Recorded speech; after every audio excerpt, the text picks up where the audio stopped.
لا تنسى الاشتراك وتفعيل جرس الإشعارات لتتوصل بجديدنا دائما. I was 18 years old when I got married. I belonged to a very conservative family, a Baloch family, where good daughters never say no to their parents.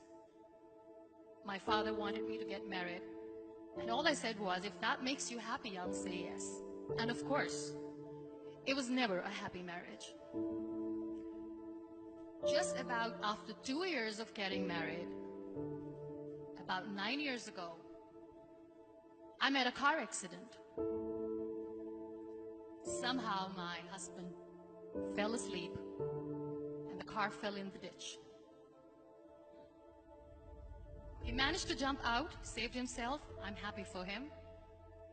But I stayed inside the car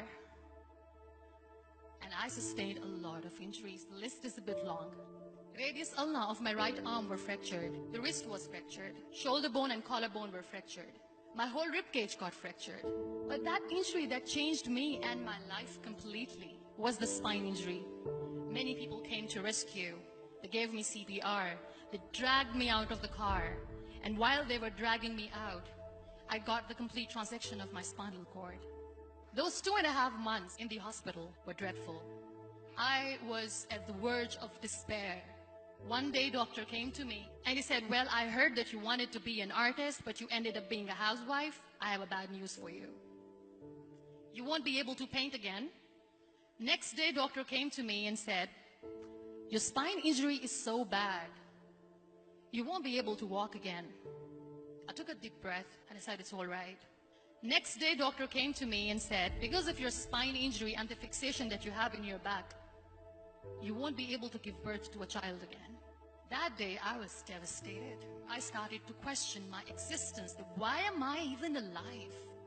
So what kept me going was, one day I asked my brothers, I know I have a deformed hand, but I'm tired of looking at these white walls in the hospital and wearing these white scrubs. Bring me some colors, bring me some small canvas. I want to paint. So the very first painting I made was on my deathbed, where I painted for the very first time. What an amazing therapy it was. Without uttering a single word, I could paint my heart out. I could share my story. People used to come and say, what lovely painting. So much color. Nobody could see the grief in it. Only I could. And that day I decided that I'm going to live life for myself. I am not going to be that perfect person for someone. I am just going to take this moment and I will make it perfect for myself. That I'm going to fight my fears. So I wrote down one by one all those fears. And I decided that I'm going to overcome these fears one at a time. You know what was my biggest fear? Divorce. But the day I decided that this is nothing but my fear, I liberated myself by setting him free. And I made myself emotionally so strong that the day I got the news that he's getting married, I sent him a text that I'm so happy for you and I wish you all the best. And he knows that I pray for him today. Number 2 was, I won't be able to be a mother again. And that was quite devastating for me. But then I realized there are so many children in the world, all they want is acceptance. So there is no point of crying, just go and adopt one. And that's what I did.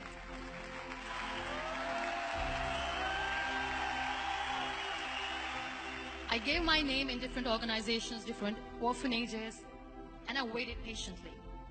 2 years later, I got this call from a very small city in Pakistan. I got a call and they said, are you Muniba Mazari? There is a baby boy and would you like to adopt? I could literally feel the labor pain. I said, yes, yes, I am going to adopt him. I am coming to take him home. And that day, I was 2 days old, and today he's 6. You know, when you end up being on the wheelchair, what's the most painful thing? People think that they will not be accepted by the people because we, in the world of perfect people, are imperfects. So I decided to appear more in public, to join the national TV of Pakistan as an anchor person. I became the National Goodwill Ambassador for UN Women Pakistan, and now I speak for the rights of women, children. I was featured in BBC 100 Women for 2015. I'm one of the Forbes 30 under 30 for 2016. So when you accept yourself the way you are, the world recognizes you. It all starts from within. We have this amazing fantasy about life. This is how things should work. This is my plan. It should go as per my plan. If that doesn't happen, we give up. I never wanted to be on the wheelchair. Never thought of being on the wheelchair. This life is a test and a trial, and tests are never supposed to be easy. So when you're expecting ease from life, and life gives you lemons, then you make the lemonade, and then do not blame life for that. It is okay to be scared. It is okay to cry. Everything is okay, but giving up should not be an option. They always say that failure is not an option.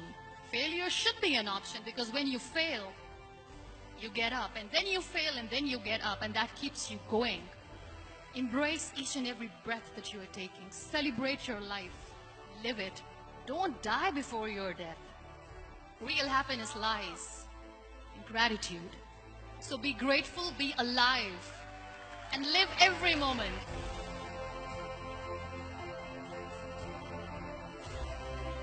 شكرا للمشاهدة. لا تنسى الإعجاب بالفيديو والاشتراك بالقناة لمشاهدة المزيد من الفيديوهات.